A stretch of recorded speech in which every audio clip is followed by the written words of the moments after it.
ഈ ഒരു വലിയ തട്ടിപ്പിന് ഇരയായ ആളാണല്ലേ, എന്താണ് അതിനെ കുറിച്ച് പറയാനുള്ളത്?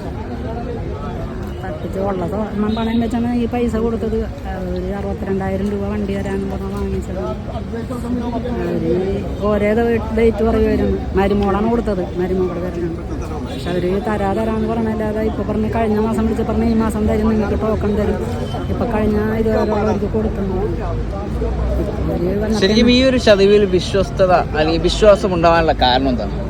അവരിങ്ങനെ ലാപ്ടോപ്പും പിന്നെ തയ്യലും മെഷീനും അതും ഇതൊക്കെ കൊടുക്കണ്ടായിരുന്നു. മുൻപ് കൊടുത്തിരുന്ന ആൾക്കാർക്ക് തിരിച്ചു കിട്ടിയായിരുന്നു അല്ലേ? കിട്ടിയിരുന്നു. പിന്നെ അടുത്ത് വണ്ടി കിട്ടിയവരൊക്കെ ഉണ്ട്.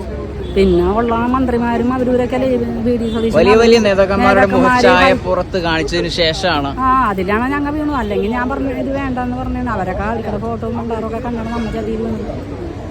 എത്ര രൂപ നഷ്ടപ്പെട്ടു? 62,000 രൂപ.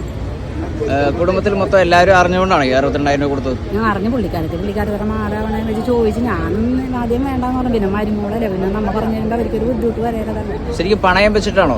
പണയം വെച്ചിട്ടാണ്. ഈ ഒരു നിയമത്തിന് പുറകെ പോലെ ഇത് നമുക്ക് ഫണ്ട് തിരിച്ചു കിട്ടും എന്ന് ഉറപ്പുണ്ടോ? പറയണത് ആൾക്കാർ പറയണ ഉറപ്പല്ല, അവര് തന്നു.